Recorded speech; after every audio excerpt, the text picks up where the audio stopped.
Basically chemistry में तीन type के सब्सटेंसेस होते हैं। एक होते हैं एसिड, दूसरे बेस और तीसरे होते हैं सॉल्ट्स। सॉल्ट्स कब बनते हैं? जब एसिड और बेस की रिएक्शन होती है तो उसमें से कुछ सॉल्ट्स बनते हैं और वाटर बनता है। इस रिएक्शन को न्यूट्रलाइजेशन कहते हैं।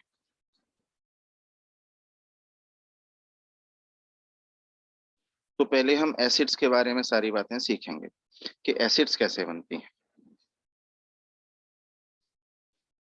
देखो, कोई भी सब्सटेंस होता है उसमें H+ और OH-, बेसिकली दो टाइप के आयंस होते हैं।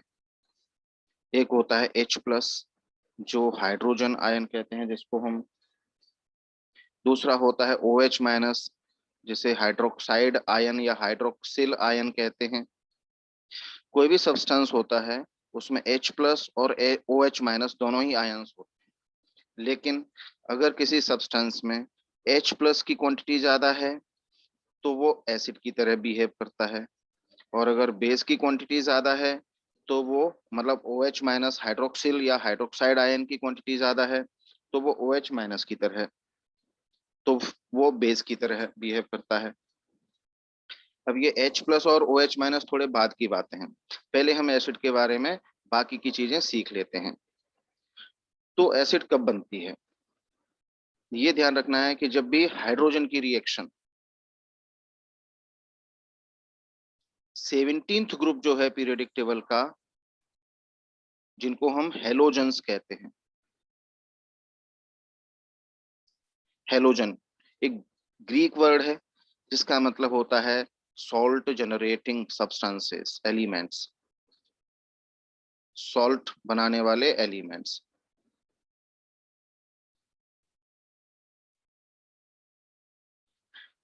तो फिर यहाँ एसिड क्यों बनाते हैं 17th ग्रुप के एलिमेंट्स?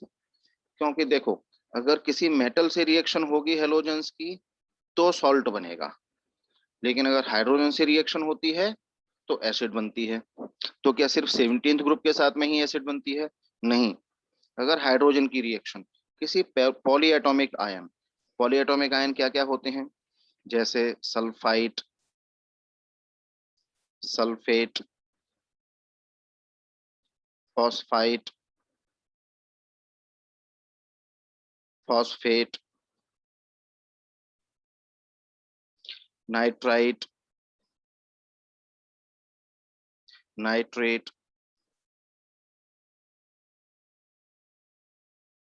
ये सब इस टाइप के जो आयंस होते हैं इनको हम पॉली एटॉमिक आयंस कहते हैं।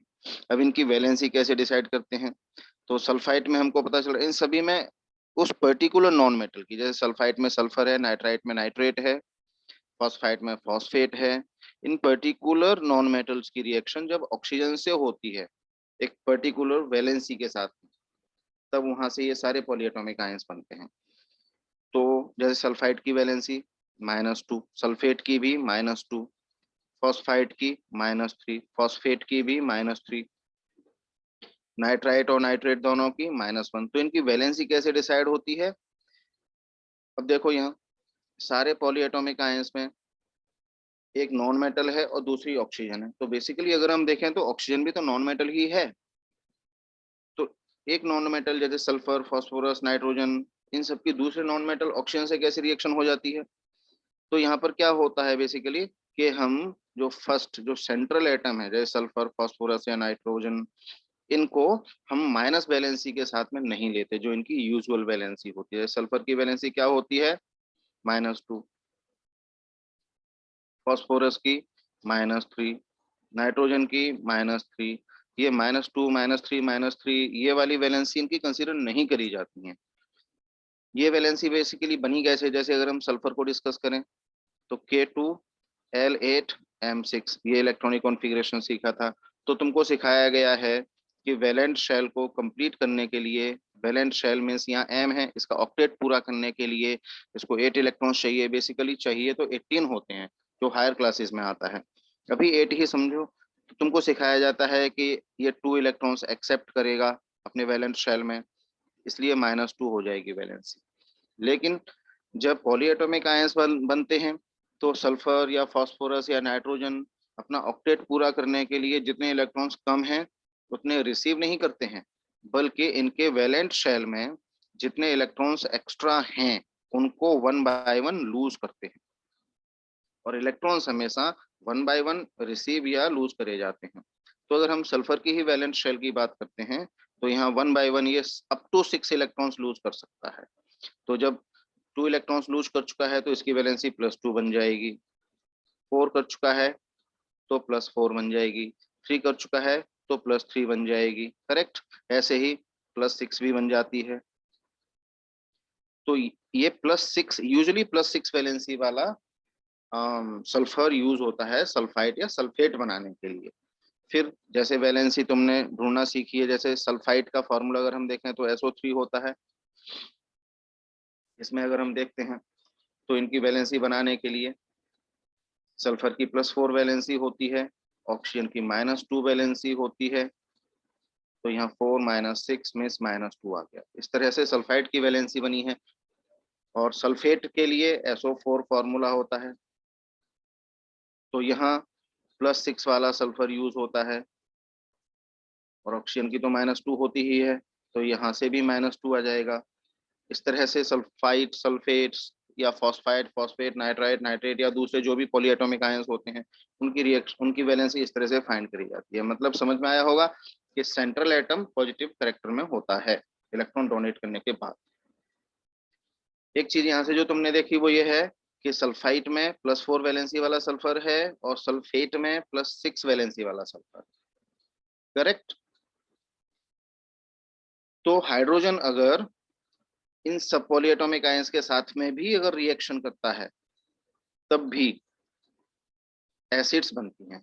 तो दो टाइप से यहाँ सीख सीख चुके हो कि हाइड्रोजन अगर 17th ग्रुप मींस हेलोजन के साथ में रिएक्शन करता है तब एसिड बनती है, और हेलोजन ग्रुप का सिंबल होता है X। 17th ग्रुप के लिए हम क्या सिंबल यूज करते हैं केमिस्ट्री में? X। और हाइड्रोजन तो +1 है ही वैलेंसी, और हम जानते हैं हाइड्रोजन की वैलेंसी +1 है और 17th ग्रुप के की वैलेंसी -1 है। तो क्या फॉर्मूला बनेगा यहाँ से? जो भी एसिड बनेगी HX, ये फॉर्मूला बनेगा। अब ये देखो कि हेलोजन में कौन से मेंबर्स होते हैं। अभी तक 4 मेंबर्स नोन है। पहला फ्लोरीन जो एटॉमिक नंबर 9 पे होता है, फिर इसमें +8 कर देंगे तो क्लोरीन आ जाएगा, तो 17 पे होता है।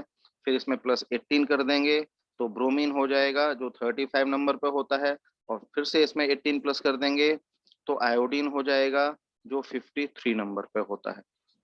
इस तरह से फ्लोरीन, क्लोरीन, ब्रोमीन, आयोडीन इन सब की वैलेंसी क्योंकि सेम ग्रुप को बिलोंग करते हैं तो -1 होती है, और इनके लिए एक जनरल सिंबल है वो है X। इस तरह से 17th ग्रुप के साथ में हाइड्रोजन की रिएक्शन होकर के जो एसिड बनती है उसका फॉर्मूला हमेशा HX होगा। तो यहाँ दो चीजें सीखी कि पॉलीएटॉमिक आयंस के साथ में या 17th ग्रुप के एलिमेंट के साथ में हाइड्रोजन की रिएक्शन होने से एसिड्स बनती हैं, और इन सारी एसिड्स को हम मिनरल एसिड्स कहते हैं या इनऑर्गेनिक एसिड्स कहते हैं। करेक्ट, ये ध्यान रखना। फिर इनके डिटेल्स हम सीखेंगे, इनको कंपेयर करेंगे हम दूसरी चीजों के साथ में। तो ये इनऑर्गेनिक या मिनरल एसिड हो गई। तो क्या ऑर्गेनिक एसिड भी होती हैं कुछ? यस करेक्ट, ऑर्गेनिक एसिड्स भी होती हैं। तो ऑर्गेनिक एसिड्स क्या होती हैं? जब हाइड्रोजन और कार्बन के किसी कंपाउंड की रिएक्शन होती है। तुमको पता है ऑर्गेनिक केमिस्ट्री में कार्बन एक मिस कार्बन सबसे ज्यादा इंपॉर्टेंट, कार्बन की वजह से ही हम उस जो पर्टिकुलर ब्रांच है केमिस्ट्री की उसको ऑर्गेनिक केमिस्ट्री कहते हैं। तो जब हाइड्रोजन और कार्बन मिल करके दूसरी चीजों के साथ में कंबाइंड होकर के एसिड्स बनाते हैं तब हम उनको ऑर्गेनिक एसिड्स कहते हैं। अब इनमें डिफरेंस देख लो मिनरल और ऑर्गेनिक एसिड्स में।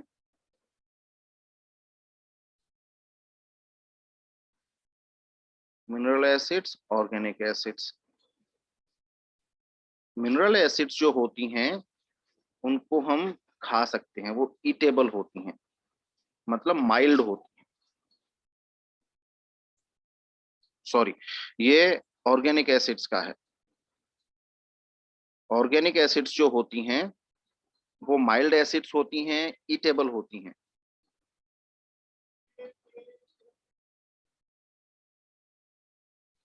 और मिनरल एसिड्स ईटेबल नहीं होती हैं।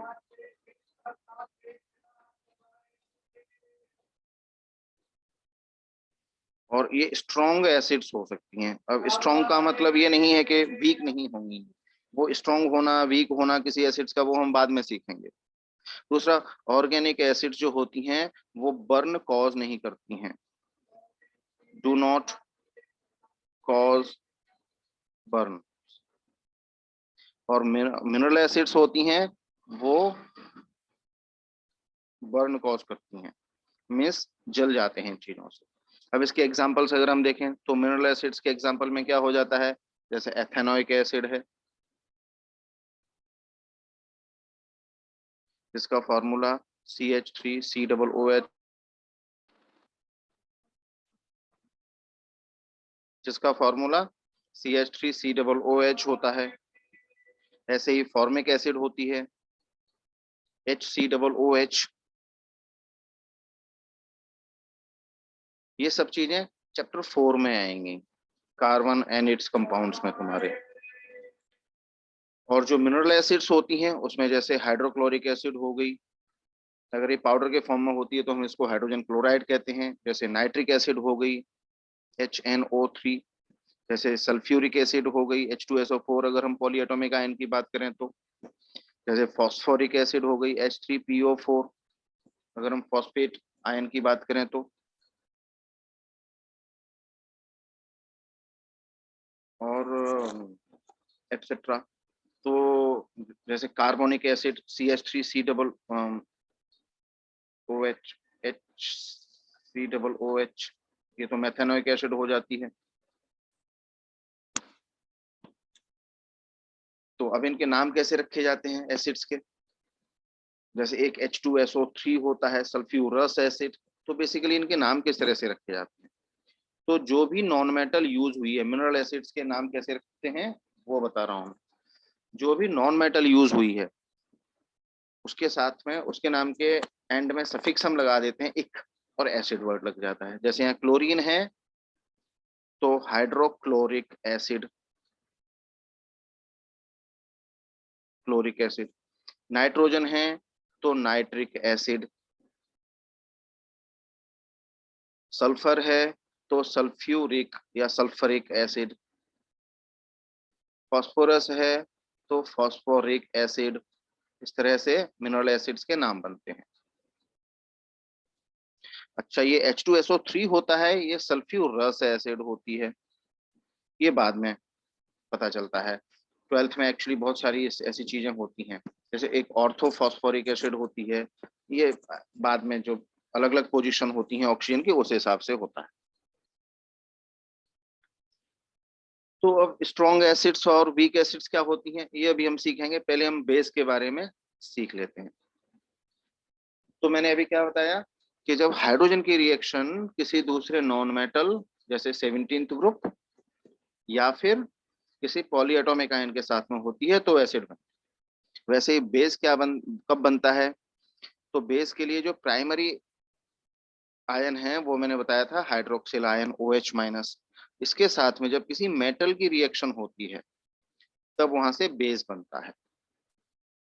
करेक्ट, मतलब नॉन मेटल से एसिड बनता है और मेटल से बेस बनता है। जैसे फर्स्ट ग्रुप के जो एलिमेंट्स होते हैं उनको हम बोलते हैं अल्कली मेटल्स। अब अल्कली क्या होते हैं, अल्कली ऐसे बेसिस होते हैं जो वाटर में डिसॉल्व हो जाते हैं। तो अल्कली मेटल्स फर्स्ट ग्रुप के एलिमेंट्स होते हैं, जैसे सोडियम हो गया, पोटेशियम हो गया, लिथियम हो गया। इनके साथ में अगर हाइड्रोक्सिल आयन की रिएक्शन हो जाएगी तो ये सोडियम हाइड्रोक्साइड। बेस के नाम कैसे रखे जाते हैं, उस मेटल के नाम के साथ में हाइड्रोक्साइड ऐसा सफिक्स लगा दिया जाता है, तो ये बेस का नाम बन जाता है। तो सोडियम हाइड्रोक्साइड, पोटेशियम हाइड्रोक्साइड,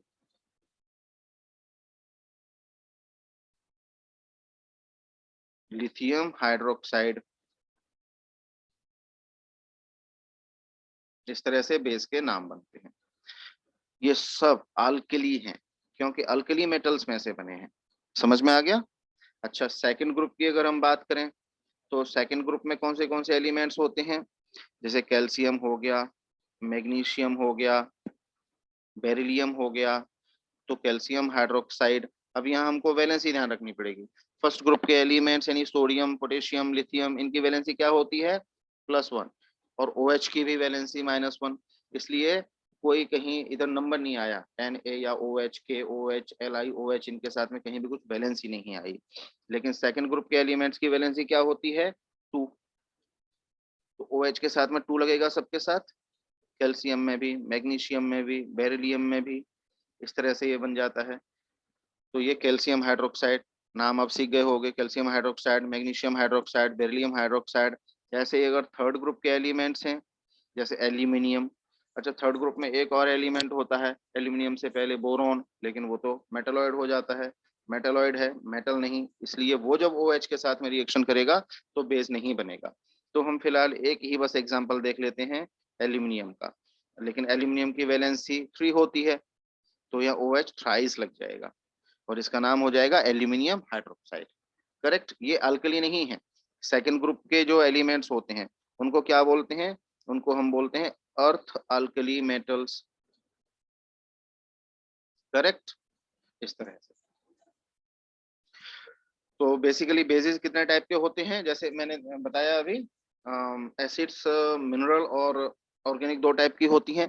वैसे बेसिस भी 2 टाइप के होते हैं, अल्कली और नॉन अल्कली। अल्कली वो बेसिस होते हैं जो वाटर में डिसॉल्व हो जाते हैं, जैसे सोप होते हैं सारे, वो अल्कली बेसिस हो गए। सोप बेसिकली बेस होते हैं, जानते होगे तुम। और जितनी भी साइट्रस चीजें हैं वो एसिड्स होती हैं। तो सोप्स, ये तुम दूसरा एक चैप्टर है लास्ट वाला केमिस्ट्री का, उसमें पढ़ोगे, सेकंड लास्ट चैप्टर में, कि NaOH के OH किस तरह से इनमें से सोप बनते हैं। सोप का बेसिक कंपाउंड होते हैं ये NaOH और KOH। तो एसिड्स 2 तरह की, मिनरल और ऑर्गेनिक। बेसिस 2 तरह के, अल्कली और अर्थ अल्कली। दूसरा, अब एसिड्स और बेसिस अगर हमको बनाने हैं एक्टिविटी के तौर पर तो कैसे बनाएंगे हम? तो अब एक चीज हमको पता चल गई कि नॉन मेटल में से एसिड बनती है, मेटल में से बेस बनता है। तो जैसे कोई भी मेटल है, उसकी रिएक्शन अगर हम ऑक्सीजन से करवाएंगे तो क्या बनेगा? मेटेलिक ऑक्साइड बनेगा, पर्टिकुलर मेटल का ऑक्साइड बनेगा। उसे अगर हम वाटर में रिएक्शन करा देंगे, +H2O अगर हम कर देंगे, तो यहाँ से मेटल हाइड्रोक्साइड बन जाएगा। करेक्ट? ये स्केलेटन इक्वेशन है, ये स्केलेटल इक्वेशन है किसी भी बेस को बनाने का। जैसे एग्जांपल में अगर हम देखें तो सोडियम की रिएक्शन अगर ऑक्सीजन से होती है तो Na2O सोडियम ऑक्साइड बनता है। सोडियम ऑक्साइड में अगर हम +H2O कर देते हैं तो यहाँ से NaOH बनेगा, ये बन गया बेस। इसी तरह किसी भी दूसरी मेटल के लिए तुम रिएक्शन करके देख सकते हो। जैसे अगर हम सेकंड ग्रुप के लिए एक एग्जांपल लेते हैं तो मैग्नीशियम है। मैग्नीशियम रिबन को बर्न करें अगर हम, तो यहाँ से MgO बनेगा। इसमें अगर हम +H2O करते हैं तो यहाँ से मैग्नीशियम हाइड्रोक्साइड बन जाएगा। इक्वेशंस को बैलेंस करना सीखना है बेसिकली तुमको। तो यहाँ NaOH में 2NaOH लग जाएगा। इस तरह बनती हैं एसिड्स, सॉरी, इस तरह बनते हैं बेसिस। और एसिड्स कैसे बनती हैं? अगर हम किसी नॉन मेटल को, जैसे फॉस्फोरस नॉन मेटल है, P4, इसका फॉर्मूला होता है, अगर हम ऑक्सीजन से रिएक्शन करते हैं तो यहाँ से फॉस्फोरस की डिफरेंट डिफरेंट ऑक्साइड्स बनती हैं। एक बेसिक जो मेन प्राइमरी एसिड है, जो ऑक्साइड है फॉस्फोरस का, वो हम देखते हैं तो P2O5 मींस फॉस्फोरस पेंटॉक्साइड, ये बना। अब इसमें अगर हम वाटर ऐड कर देंगे तो यहाँ से H3PO4 बनेगा। बैलेंसिंग बात की बात है, बैलेंसिंग तुमने चैप्टर 1 में सीखी है, वहां से कर सकते हो सोच करके। तो ये फॉस्फोरिक एसिड बन गई। ऐसे ही सल्फर की अगर हम बात करें तो सल्फर S8 होता है, उसकी रिएक्शन जब ऑक्सीजन से होती है तो अलग अलग ऑक्साइड्स बनते हैं, जैसे सल्फर डाइऑक्साइड बनता है, सल्फर ट्राइऑक्साइड बनता है। इनमें अगर हम वाटर ऐड करेंगे तो यहाँ से H2SO3, और इसमें अगर हमने वाटर ऐड किया तो H2SO4, वाटर ऐड किया तो यहाँ से H2SO4 बनेगा। इस तरह देख सकते हो सल्फ्यूरस एसिड और सल्फ्यूरिक एसिड किस तरह बनती है, ये समझ में आ गया होगा। अब हम डिफरेंस देखेंगे एसिड्स और बेसिस में। डिफरेंस क्या होते हैं, उनकी करेक्टरिस्टिक फीचर्स। कि एसिड्स जो होती हैं वो टेस्ट में सार होती है, सार टू टेस्ट, इस खट्टी होती हैं टेस्ट में। और बेसिस जो होते हैं वो बिटर मिस कड़वे होते हैं, बिटर टू टेस्ट या बिटर इन टेस्ट, ऐसे लिख सकते हो। सेकंड में एसिड जो होती हैं, जैसे कि अभी मैंने पिछली स्लाइड में बताया था, कॉज बर्न्स, और बेसिस कॉज ब्लस्टर्स। मीन्स अगर बेसिस ज्यादा खा लिए तो छाले से हो जाते हैं, अगर हमने ज्यादा यूज कर लिया। स्किन पर भी अगर हमने ज्यादा बेस अप्लाई कर लिया तो छाले हो जाते हैं। जैसे एक एग्जांपल मैं बताता हूँ, ये छोले राजमा वगैरह बनाते हैं या बेकरी में ये सब प्रोडक्ट्स बनाते हैं, तो उसमें छोले राजमा में खास करके किचन में हम एक सोडा डालते हैं, बेकिंग सोडा, NaHCO3। उसकी जब रिएक्शन होती है वाटर के साथ में और जब वो हीट अप होता है किचन में कुकिंग के टाइम पर, तो उसमें से NaOH बनता है। कॉस्टिक सोडा बहुत ही खतरनाक होता है। कॉस्टिक सोडा ऐसा नहीं है कि मतलब कुकिंग के टाइम पर ये चीज बनती है, लेकिन बेसिकली NaOH जो है वो मेन कंपाउंड है, मेन कंपोनेंट है NaHCO3 बनने के लिए। तो उसमें NaOH की प्रॉपर्टीज होती हैं, और अगर हम उसको ज्यादा यूज कर लेते हैं, अगर ज्यादा कुकिंग में डाल दिया है अगर हमने किसी खाने की चीज में, तो छाले कर देता है। और जो एक्सेसिव एसिड होती है जो हमारे डाइजेशन को प्रॉपर रखती है, उसे भी इम्बेलेंस कर देता है, excessive use of any base. Third difference जो है एसिड और बेस का, वो है कि अब लिटमस पेपर होते हैं कुछ, मैं बताऊंगा बाद में लिटमस पेपर क्या होते हैं। तो दो तरह के होते हैं, एक ब्लू होता है एक रेड होता है। तो ब्लू लिटमस को रेड बना देती है, blue litmus red, blue to red कर देगी अगर, तो वो एसिड है चीज। और अगर रेड लिटमस को ब्लू कर दिया तो वो बेस है। मतलब एसिड जो होती हैं उसमें अगर हम उसका एक दो ड्रॉप लेकर के अगर हम लिटमस पेपर के ऊपर डालेंगे ड्रॉपर से, तो ब्लू लिटमस जो है वो रेड बन जाएगा।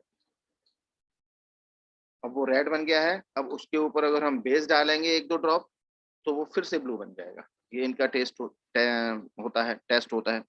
फोर्थ जो है उसमें क्या है, फोर्थ डिफरेंस अगर इनके बीच में हमको देखना है, तो एक चीज होती है पीएच, वो बताऊंगा मैं क्या होती है। पीएच एसिड की बिटवीन 0 और 7 होती है, और बेसिस की पीएच जो है वो बिटवीन 7 और 14 होती है। फ्रॉम 0 to 7 या फ्रॉम 7 to 14 नहीं, between 0 and 7 and between 7 and 14, 0 7 and 7 14 not included। अच्छा, ये चार डिफरेंसेस इनके बेसिकली बहुत हैं। एक डिफरेंस और होता है वो बता देता हूं मैं, कि एसिड में मोर H+ आयंस होते हैं। जैसे कि मैंने इनिशियली बताया था बिगनिंग में कि हर एक सब्सटेंस में H+ और OH- दोनों आयंस होते हैं। तो एसिड में H+ आयंस ज्यादा होते हैं और बेसिस में OH- आयंस ज्यादा होते हैं। ये 5 डिफरेंसेस हैं मेन एसिड और बेसिस के बीच में। अब ये देखो कि कम OH, ये लास्ट के जो 2 पॉइंट्स हैं उनको अब हम डिस्कस करते हैं, पीएच वाला और H+ आयन वाला।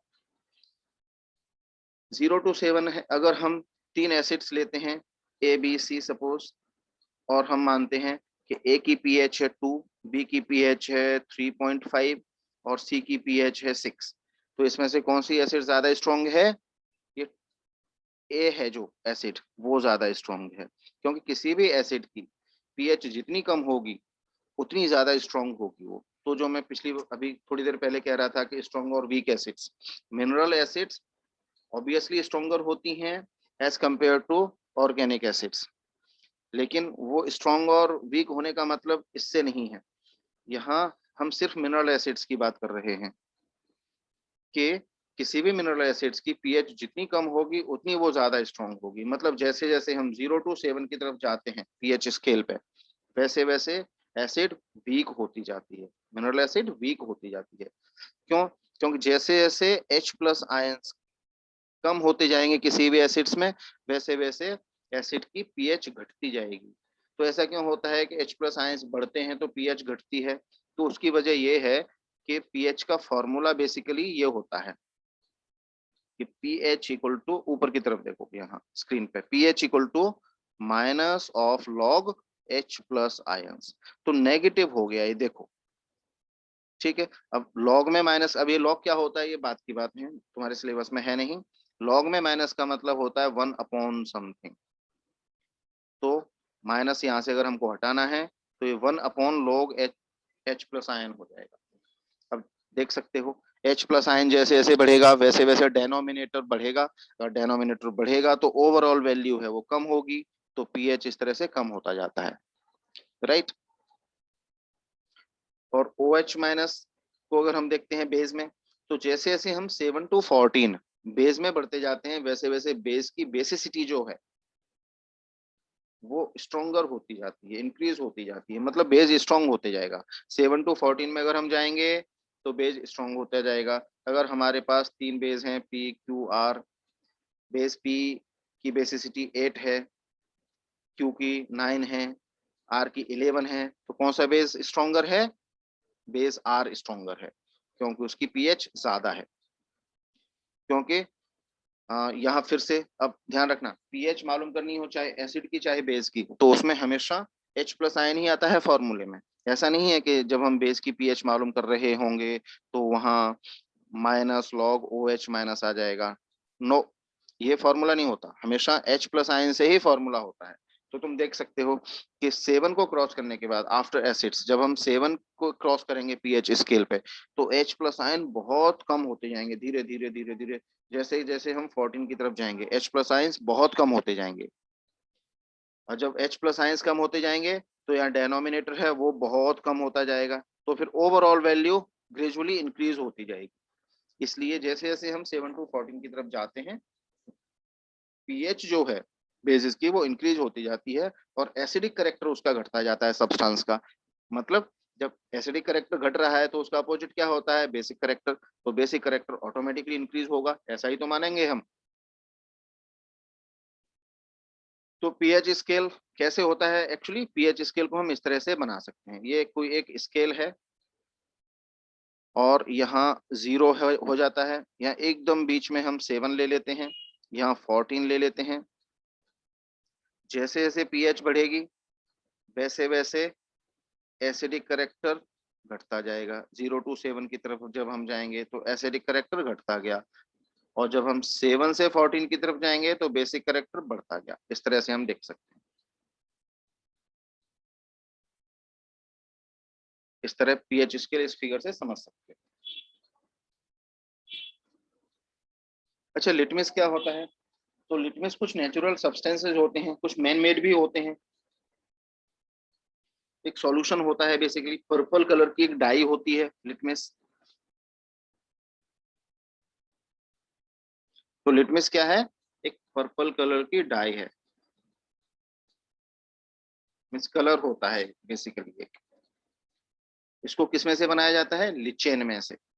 लिचेन करके एक थैलोफाइटा प्लांट होता है, 9th में तुमने बायोलॉजी में वो क्लासिफिकेशन ऑफ वो सीखा था एक चैप्टर, उसमें लिचेन सीखा था। थैलोफाइटा होता है प्लांट एक, उसमें से एक्सट्रैक्ट किया जाता है।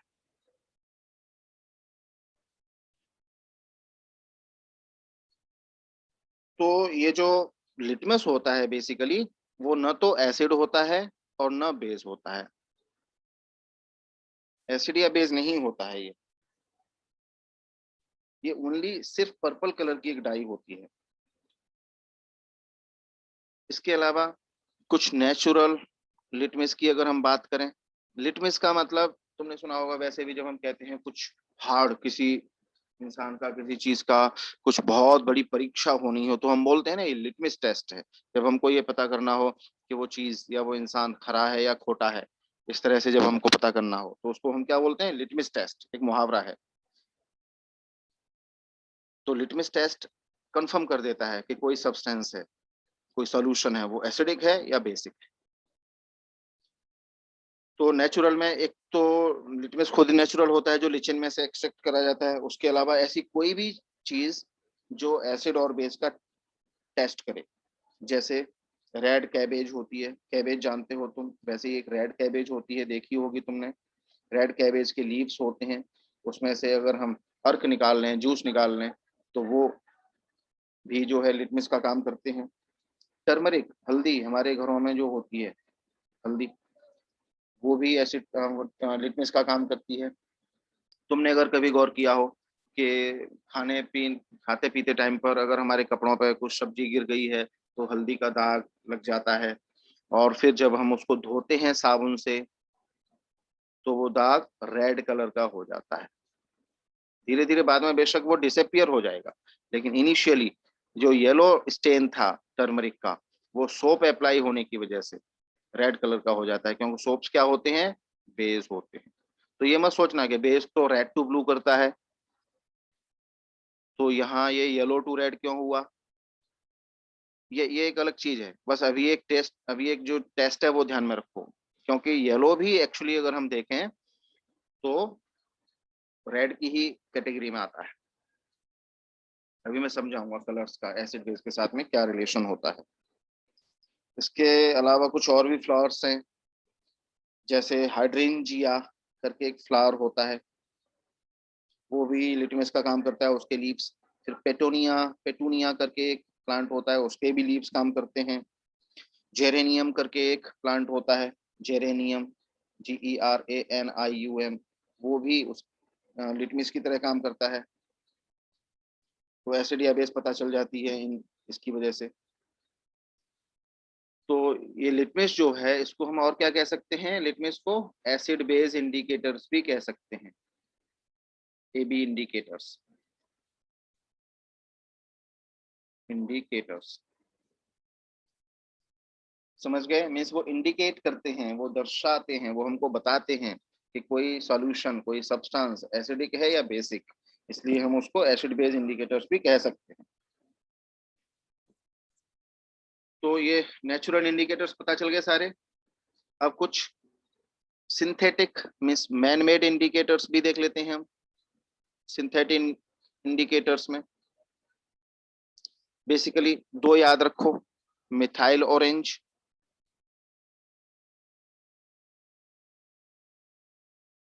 और एक होता है मिथिलीन ब्लू भी होता है, वो भी मैं बता देता हूँ, मिथिलीन ब्लू।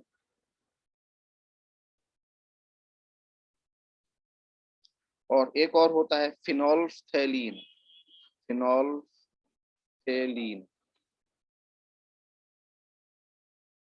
ये तीन याद रखो। एनसीईआरटी की बुक में सिर्फ मिथाइल ऑरेंज और फिनोल्फ्थेलीन दिए हैं, मिथिलीन ब्लू भी याद रख सकते हो। ये सिंथेटिक इंडिकेटर्स हो गए।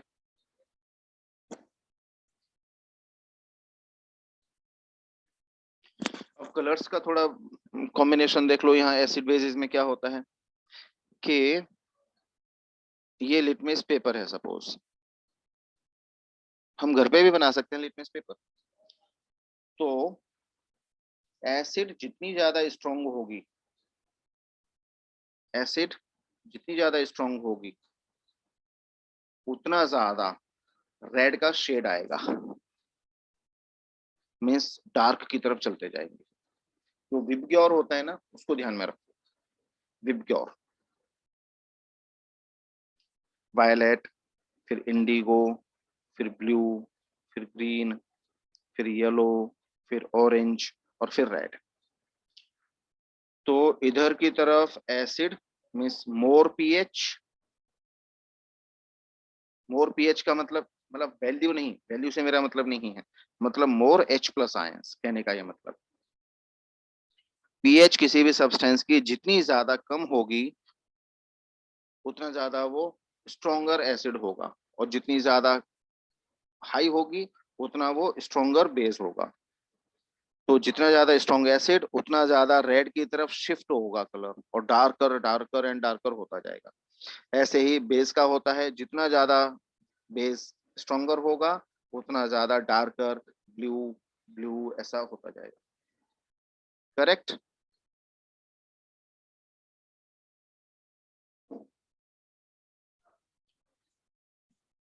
तो अब एक चीज होती है कि स्ट्रॉन्ग एसिड को हम या स्ट्रॉन्ग बेस को हम वीक कैसे बनाएं काम के लिए। जैसे एसिड्स के कुछ डेली लाइफ के एग्जांपल्स हैं तुम्हारे। साइट्रस फ्रूट्स जितने भी होते हैं उन सभी में डिफरेंट डिफरेंट ऑर्गेनिक एसिड्स होती हैं। जैसे लेमन हो गया, ऑरेंज हो गया, ये दोनों एक ही फैमिली के फ्रूट्स हैं। इनमें साइट्रिक एसिड होती है। इमली को टेमरिंड कहते हैं इंग्लिश में, इसमें टार्टरिक एसिड होती है। और टोमेटो और एप्पल दोनों एक ही फैमिली के मेंबर हैं, इनमें ऑक्सैलिक एसिड होती है। विनेगर जो होता है किचन में, उसमें CH3COOH मीन्स एथेनोइक एसिड, जिसको एसिटिक एसिड भी कहते हैं, वो होती है। कोई भी इंसेक्ट का जो स्टिंग होता है, इंसेक्ट स्टिंग, उसमें मेथेनोइक एसिड, चैप्टर 4 में आएगा ये सब, जिसको हम फॉर्मिक एसिड भी कहते हैं, वो होती है। इसलिए तो देखो हमारा ब्लड बेसिकली क्या होता है, बेसिक होता है। हमारा ब्लड है थोड़ा बेसिक। जब कोई एंटी स्टिंग होता है तो फॉर्मिक एसिड इंजेक्ट होती है हमारे ब्लड में, तो उस एसिड और बेस की रिएक्शन की वजह से जो स्वेलिंग हो जाती है इंसेक्ट बाइट की वजह से, या इरिटेशन सा जो खुजली सी पड़ती है वो होता है। तो फिर हम क्या करते हैं उस पे, या तो सोडा लगा लेते हैं, थोड़ा किचन में जो सोडा होता है बेकिंग सोडा वो लगा लेते हैं। करेक्ट। तो आराम मिल जाता है, रिलीफ मिलता है। या फिर क्या करते हैं, एक पुराना कन्वेंशनल तरीका है कि मेटल की कोई भी चीज जैसे चाकू वगैरह, उसको घिस करके लगा लेते हैं। क्यों? क्योंकि देखो मैंने क्या बताया था बेसिकली तुमको, कि मेटल ऑक्साइड में से अगर हम वाटर मिक्स करते हैं मेटल ऑक्साइड में, तो वहां से बेस बनता है। करेक्ट। अब हमारे बेसिक ब्लड में हुआ क्या है प्रॉब्लम, एसिड इंजेक्ट हुई है, और घर में जो किचन में चाकू वगैरह होते हैं, ऐसी चीजें हैं, वो डेली यूज में रहती हैं, तो उन पर हमेशा थोड़ा सा ऑक्साइड का लेयर रहता है मेटल का। और जब उसको हम रगड़ेंगे इन्फेक्टेड पार्ट पे, तो बेस उस जख्म का जो जो बाइट है, जो इंसेक्ट स्टिंग है, उस जख्म के थ्रू हमारे ब्लड में जाएगा तो आराम मिलेगा इस तरह से। लेकिन अगर क्विक रिलीफ चाहिए तो सोडा अप्लाई करना चाहिए हमको इस जगह पर, ऐसी चीजों में।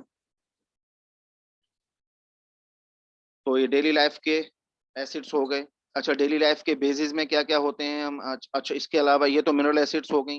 डेली लाइफ में और कहाँ कहाँ ये तो ऑर्गेनिक एसिड्स थी। डेली लाइफ में और कहाँ होती हैं, जैसे कुछ मिनरल एसिड्स होती हैं, जैसे टॉयलेट क्लीनर होता है वो। अच्छा, जैसे कॉलिन होता है साफ करने के लिए, वो बेस है बेसिकली। टॉयलेट क्लीनर है वो एसिड है। इसलिए मार्बल या फ्लोर जो है वो रफ हो जाता है, क्योंकि वो कॉजेज बर्न। अभी बताया मैंने, एसिड्स कॉज बर्न। तो टॉयलेट क्लीनर की वजह से शीट या फ्लोर जो है वो थोड़ा रफ सा हो जाता है।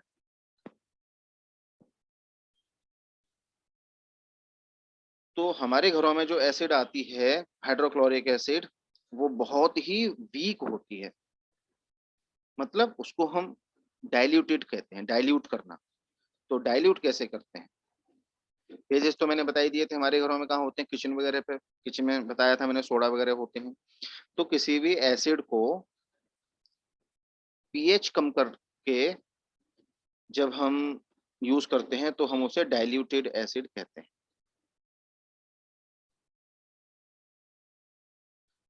और इस प्रोसेस को डाइल्यूशन कहते हैं। तो करते कैसे हैं हम, पीएच कम क्या मिलाते हैं। अब देखो ध्यान से, एसिड को डाइल्यूट करने के लिए हम उसमें बेस मिला सकते हैं, जिससे कि बेस मिलाएंगे हम तो OH माइनस आयन है उसका कॉन्सेंट्रेशन इंक्रीज होगा और H प्लस का कॉन्सेंट्रेशन डिक्रीज होगा। और जब H प्लस का कॉन्सेंट्रेशन डिक्रीज होगा मतलब वो डाइल्यूट एसिड हो गई, पहली मेथड। इसी तरह से बेस में अगर हम एसिड मिला देते हैं तो बेस डाइल्यूट हो जाएगा। लेकिन जो यूजली हम करते हैं डाइल्यूशन ऑफ एसिड या बेस किसी भी चीज के लिए, उसमें हम बेसिकली वाटर ऐड करते हैं, मतलब वाटर एडेड होता है, ये नहीं कि वाटर ऐड करते हैं, वाटर ऐड हुआ आता है तो वो डाइल्यूटेड एसिड हो जाती है। अब यहाँ एक केयरफुली बहुत ध्यान में रखना है हमको कि कभी भी एसिड के अंदर वाटर नहीं मिलाया जाता है। क्यों? क्योंकि एसिड क्या ऐसी चीज होती है, बर्न कॉज करती है, जलाती है एसिड। तो अगर ये एसिड है हमारे पास किसी ग्लास कंटेनर में, यहाँ अगर ये एसिड है और हम इसमें वाटर अगर ऐड करते हैं तो क्या होगा, वाटर हम इतना तो इकट्ठा ऐड नहीं कर पाएंगे, और अगर हमने ज्यादा वाटर भी ऐड कर दिया या थोड़ा भी वाटर अगर हम ऐड करेंगे तो क्या होगा, एसिड उस वाटर को जलाएगी, और वाटर जब जलेगा तो स्प्लैश होगा, मतलब बहुत सारे ऐसे निकलेंगे, स्प्लैश होगा। और स्प्लैश होने के बाद में क्या होगा, वो सारा हो सकता है, ये हाईली एक्सोथर्मिक रिएक्शन है। Adding water into an acid is highly exothermic reaction, जिसकी वजह से enormous amount of heat depending on the concentration of the acid which we are considering in the jar। तो हाईली एक्सोथर्मिक रिएक्शन की वजह से enormous amount of heat produce होगी, जिसकी वजह से ग्लास कंटेनर है वो भी ब्रेक हो सकता है। स्प्लैश तो होंगे ही, तो स्प्लैश सारे यहाँ आएंगे, जिससे जो एक्सपेरिमेंट कर रहा है पर्सन, उसके चेहरे पर, उसके बॉडी पर ये सारे स्प्लैशेस आ सकते हैं और फिर उसको भी जला सकते हैं। और अगर ग्लास कंटेनर टूट गया, फूट गया, तो चारों तरफ फैल जाएगी एसिड, जिसकी वजह से और भी ज्यादा प्रॉब्लम हो सकती है। इसलिए कभी भी डाइल्यूट करने के लिए एसिड के अंदर वाटर मिक्स नहीं करना चाहिए। तो क्या करना चाहिए, तो हमको वाटर के अंदर एसिड मिक्स करनी चाहिए। हमको पहले वाटर ले लेना है रिक्वायर्ड अमाउंट में, ढेर सारा कहें तो एक तरह से रिक्वायर्ड अमाउंट में वाटर ले लेना है, फिर उसमें धीरे धीरे हमको एसिड मिक्स करनी है, कहें तो ड्रॉप बाय ड्रॉप। और साथ में एक बात का ध्यान रखना है कि कांस्टेंट स्टीरिंग करते रहना चाहिए ग्लास रॉड से, ग्लास रॉड का यूज करते हुए कांस्टेंट स्टीरिंग करते रहना चाहिए, जिससे कि हम जो भी एसिड मिक्स करें थोड़ी थोड़ी, वो उसमें घुलती जाए साथ साथ में। इस तरह से डाइल्यूट करते हैं। एक बात ये हो गई। अब इंडिकेटर्स पे हम थोड़ा सा वापस चलते हैं। इंडिकेटर्स बेसिकली अलग अलग टाइप के होते हैं। मैंने वो नेचुरल और सिंथेटिक होते हैं, वो तो है ही, वो तो एक अलग चीज है नेचुरल और सिंथेटिक। लेकिन इसके अलावा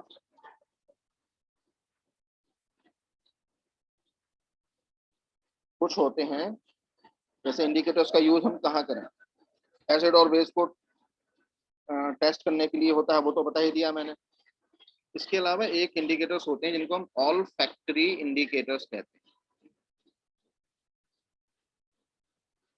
ऑल फैक्ट्री इंडिकेटर्स ये टेस्ट से रिलेटेड होते हैं। मतलब जो सब्सटेंसेस, ऑल फैक्ट्री इंडिकेटर्स की डेफिनेशन क्या है, substances which change the taste or smell of an acidic or basic substance, वो होते हैं ऑल फैक्ट्री इंडिकेटर्स। ठीक है, जैसे एग्जांपल्स में क्या होते हैं ऑल फैक्ट्री इंडिकेटर्स के, वनीला, अनियन, क्लोव, लौंग, तो जानते हो तुमने वनीला आइसक्रीम खाई होगी। दूसरा अनियन की अगर मैं तुमको एक बात बताऊं, जो वो एक ऐसा एग्जांपल अनियन से रिलेटेड जो बहुत इजी है। अनियन में बदबू आती है तुम जानते हो, लेकिन अगर हम उसमें नींबू निचोड़ लेते हैं तो उसकी बदबू कहाँ चली जाती है, फिर तुमने अगर कभी ऑब्जर्व किया हो तो बदबू नहीं रहती अनियन में। क्यों? क्योंकि नींबू में क्या था, एसिड, और अनियन के अंदर जो सल्फर वगैरह जो भी थे, वो फास्फोरस सल्फर वो सब था, जो सिस्टम बदबू वगैरह, वो क्या है, वो ऑल्फैक्टरी इंडिकेटर की तरह काम करते हैं। एसिड से मिक्स हुआ, स्मेल चेंज हो गई, टेस्ट चेंज हो गया। तो अब तुम डाइल्यूशन समझ गए हो एसिड बेस का। अब सॉल्ट देखते हैं हम, सॉल्ट क्या होते हैं। सॉल्ट्स जो हैं, जब हम किसी एसिड को बेस में मिक्स करते हैं तो वहां से सॉल्ट बनता है और वाटर बनता है। क्या बोलते हैं इस काम को हम, न्यूट्रलाइजेशन बोलते हैं, मतलब न्यूट्रल बना देना, एसिड या बेस को न्यूट्रल कर देना। तो the reaction between an acid and a base produces salt and water, this reaction is called neutralisation. जैसे मैं एग्जांपल दूं, हमने बेस लेते हैं, एक बेसिक सा बेस है NaOH, सोडियम हाइड्रोक्साइड, और एक एसिड ले लेते हैं हाइड्रोक्लोरिक एसिड। अब रिएक्शन किस तरह से होती है ये समझो पहले। इनकी रिएक्शन कभी भी, जैसे तुमको बताया जाता है छोटी क्लासेस में कि बस इसमें ये चीज मिलाई तो रिएक्शन होकर के एक नई चीज मिल गई, ऐसा नहीं होता है। बेसिकली रिएक्शंस होने के लिए आयंस बनना जरूरी होता है। तो NaOH क्या है, बेसिकली कहाँ से बना है, Na प्लस और OH माइनस, ये पॉजिटिव और नेगेटिव आयन। HCl कहाँ से बना है, H प्लस और Cl माइनस, ये पॉजिटिव नेगेटिव आयंस। अब हम जानते हैं opposite ions attract each other, तो इन दोनों में रिएक्शन होगी और इन दोनों में रिएक्शन होगी, समझे। यानी कि ये जो OH पार्ट है वो अलग, OH और H वाला जो पार्ट है वो अलग हो जाता है। बचा क्या, NaCl, तो ये NaCl बन गया और H2O बन गया। तो एसिड्स की पहचान क्या है कि एसिड्स के फॉर्मूले में H होगा ही होगा, O भी हो सकता है लेकिन H के साथ नहीं होगा, दूर होगा थोड़ा। बेस की पहचान क्या है कि बेस में OH हमेशा होगा ही होगा और इकट्ठे होंगे एक साथ, इकट्ठे OH या HO। अभी छोटी क्लासेस में OH ही होगा, 11th 12th में HO भी हो सकता है। तो ध्यान रखना है, फॉर्मूले से ही पहचान में हम ला सकते हैं कि कोई भी दिया हुआ फॉर्मूला है वो किसी एसिड का है या बेस का है। फिर से, एसिड में H प्लस होता है, मीन्स H होता है, वो भी हो सकता है लेकिन H के एकदम पास नहीं होगा, दूर होगा, बीच में उनके कुछ और भी एलिमेंट होगा। बेस में O और H दोनों होते हैं, बिल्कुल साथ में ही होंगे, उनके बीच में कोई दूसरा एलिमेंट नहीं होगा। और सॉल्ट की पहचान क्या होती है, ये NaCl सॉल्ट है, सॉल्ट की पहचान होती है उसमें ना H होता है ना OH होता है, सिर्फ एक मेटल होती है और एक नॉन मेटल होती है। तुम देख सकते हो सोडियम है वो मेटल है, क्लोरीन है वो नॉन मेटल है, करेक्ट। इस तरह से ये सॉल्ट्स हो जाते हैं, ये सॉल्ट्स हो जाते हैं। इनकी डिटेल्स हम इस चैप्टर के आगे का जो सारा चीज है वो हम दूसरे वीडियो में सीखेंगे।